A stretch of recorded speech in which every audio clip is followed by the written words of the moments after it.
What's up, YouTube? Georgia Silver Hunter back, and today we're going to do something we haven't done before, and that is going to be a full big dollar hunt. Let's jump into it.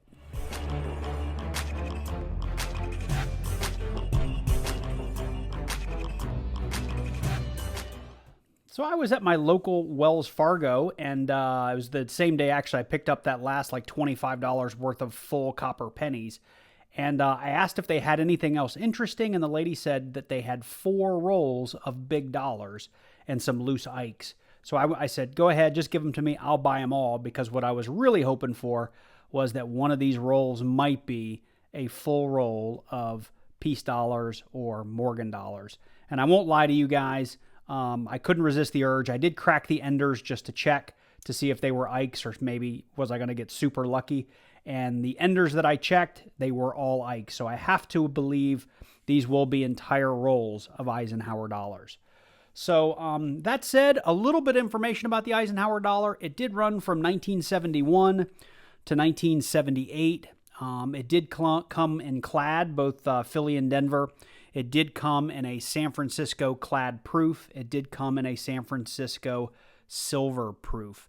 As far as hunting these things, there's not a ton of value in regular circulated Eisenhower dollars, but if you have MS-65 and MS-66 Eisenhower dollars, these things can be worth thousands. A complete set with full mint mark. If I read PCGS right, and I'll put an image up here on the screen, I want to say it was like $14,000 for a full set of these with a full set of mint marks for both Philly and Denver, I believe. I think that excluded the San Francisco. But anyway, these things can have a lot of value.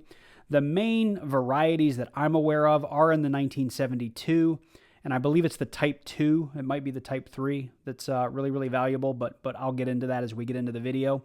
And there's a couple of proof varieties on the 1975, and I think there's one other one, or not the 1975, the Bicentennial. The 1976 has a couple of varieties, and the 71 and the 72 silver have some varieties, but we'll learn more about those if we happen to have one. So with that said, let's actually get into some of these rolls. I'm going to open them on camera because I only have 86 of them, 87 of them, and I'll fast forward through the boring stuff. But starting here, looks like we've got a 71. I think that's a Denver.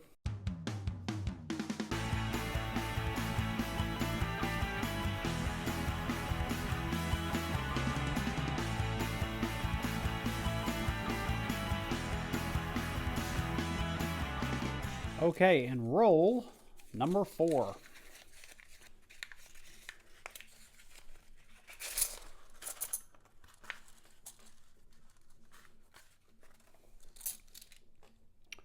And again, no silver. So, my big hope was we might find, get lucky and find some Morgans or something in here, but that did not happen. That's okay. We'll still have some varieties to look for and what we have.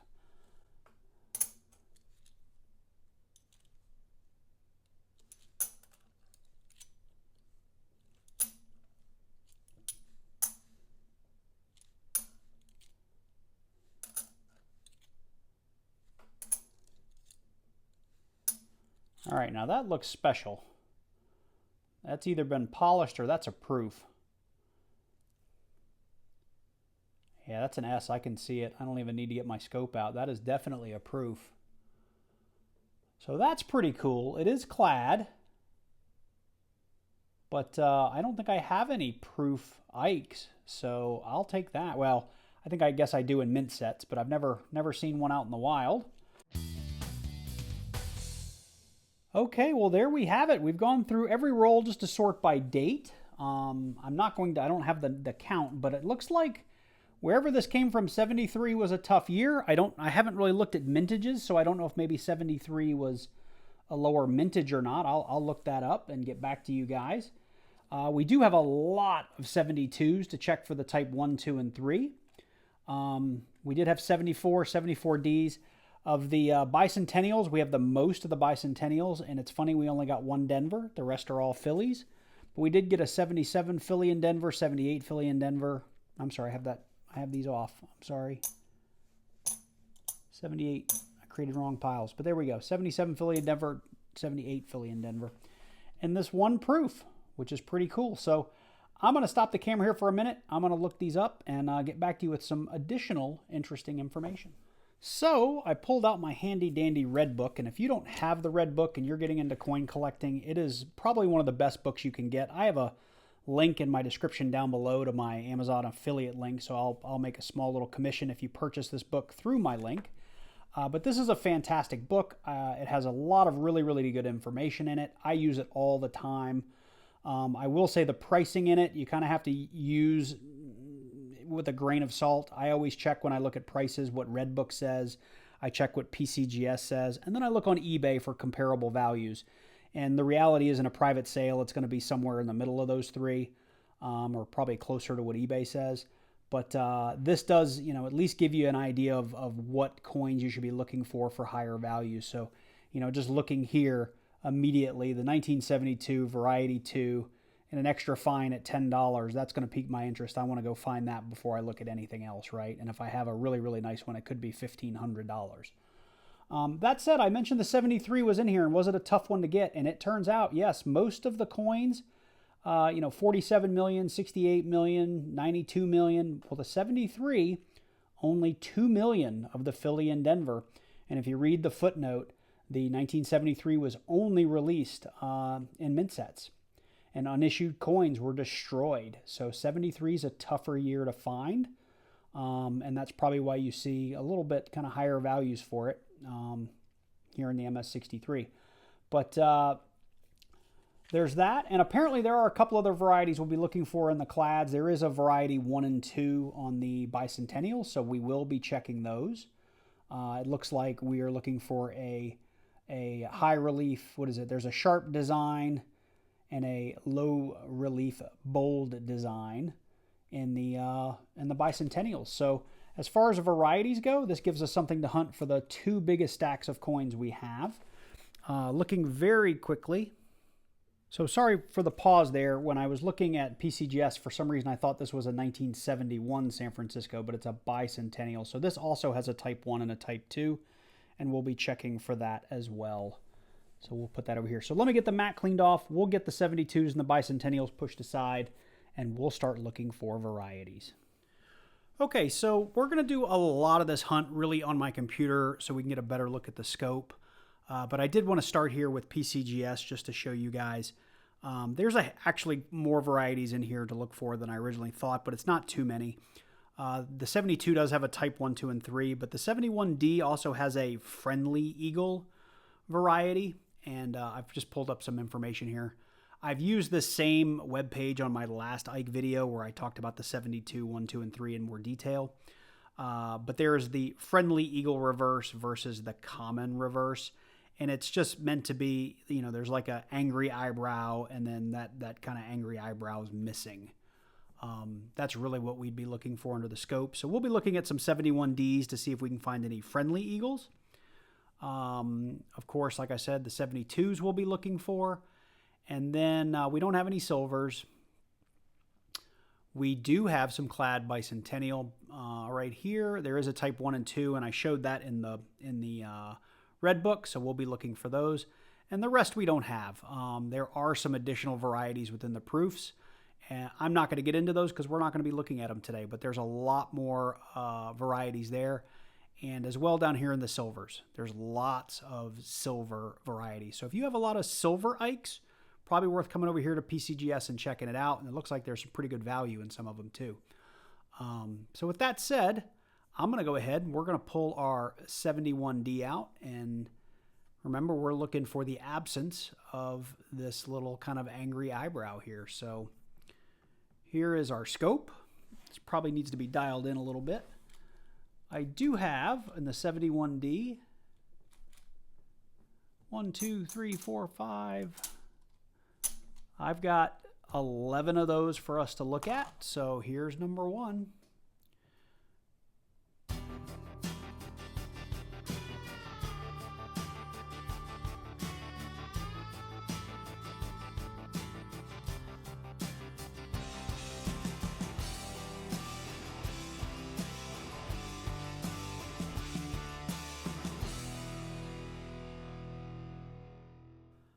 Okay, so all of our 71Ds appear to be the common reverse. They all had the more angry eyebrow. They didn't look terribly friendly. So we're going to move on. This is a USA coin book, and like I said, I've used this before on previous videos. It has the type 1, 2, and 3 laid out here, and we're looking for the type 2. If my recollection serves me from my last video, the main thing that differentiates it is that you cannot really see the islands underneath Florida. And the difference between the type 1 and 3 is that the islands are to the right or to the east of Florida, and the type 3, the islands are kind of underneath and to the west of Florida. So really what we want is the moon on the back, or sorry, not the moon, but the earth on the back, to be very sort of, you know, kind of blended together and not be able to make out a lot of detail there under Florida. And I think I have 17 of the 1972s for us to look at. So I'm going to just start putting these under the scope. And if we find something interesting, I'll stop and bring us in.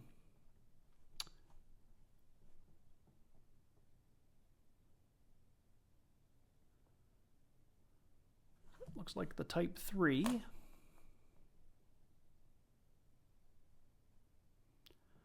That looks like the type 3.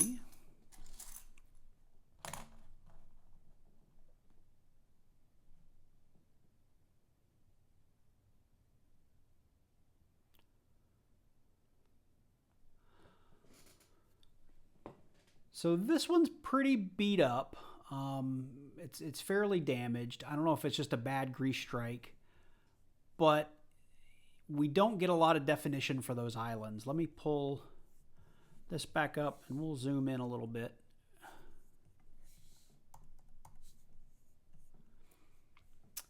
So you don't really have the definition of any of these islands in here. So this isn't one I would necessarily hang on to because I think it's more just a really weak strike.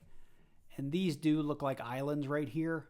So perhaps this is just a weak strike type 3. Maybe it's a type 2, but it's in pretty bad shape. Type 3. Type 1. Type 3. Definitely a type 1.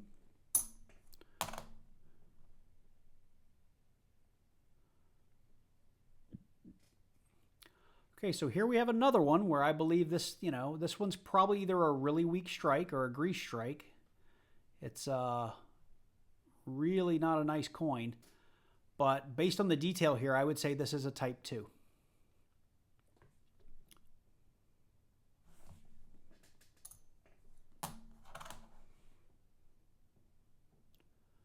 And somebody polished the crap out of this one, so couldn't tell you.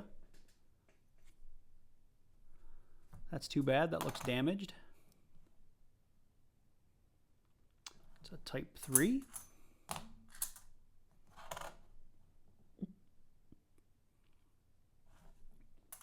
Definitely a type 3. That looks more like a type 1.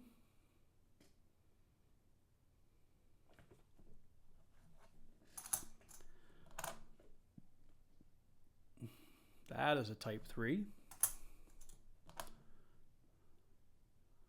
Type 3.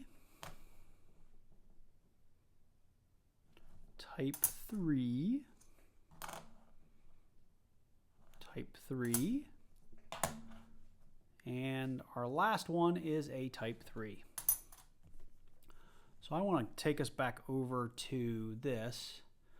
I think the other telltale sign of the type 2 is this sort of faded part of the earth here. We don't have a lot of definition on the rest of the circle. So those couple of ones that are questionable, let's check those out again.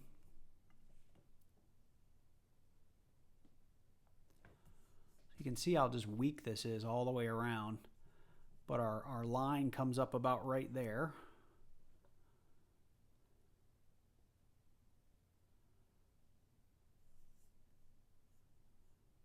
Yeah, I mean, this could be a type 2.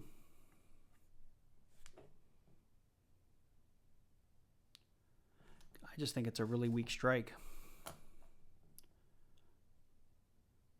And now that I'm looking at this one underneath the scope, you can see how much of the earth is defined here. And this actually looks more like the type 1.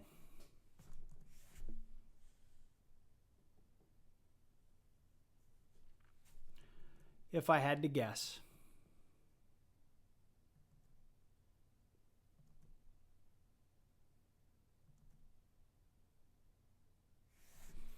I don't know. What do you guys think down in the comments? I mean, I think they're both in pretty sad shape. I don't think there's a lot of value in either one of these if they happen to be a type 2.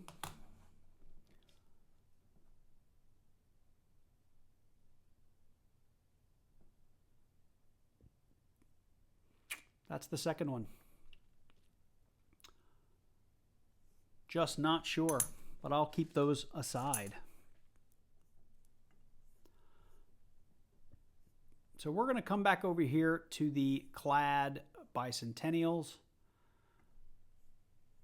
Let's take a look here.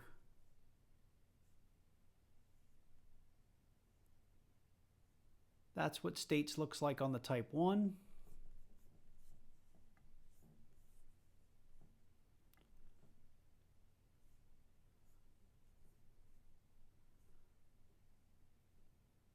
And that's just much skinnier lettering on the type 2. So we've got, I don't know, probably about 25 of these to look at.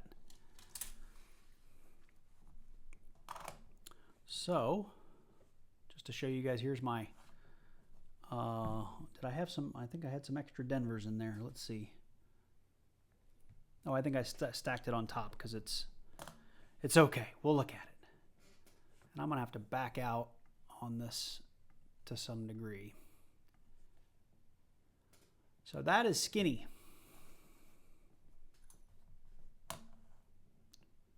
Skinny.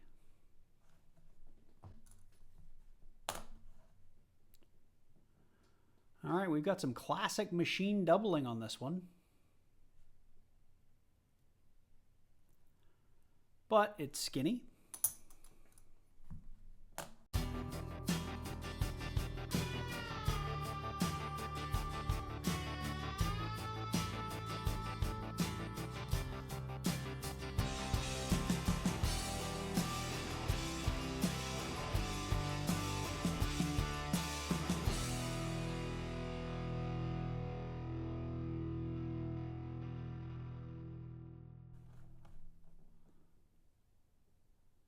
More machine doubling.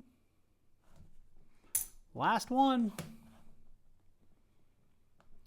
Okay, well, this hunt kind of came up as a bust. I got one more proof to look at. Now this looks like the fat lettering. So let's come back over here to the bicentennial clad proof,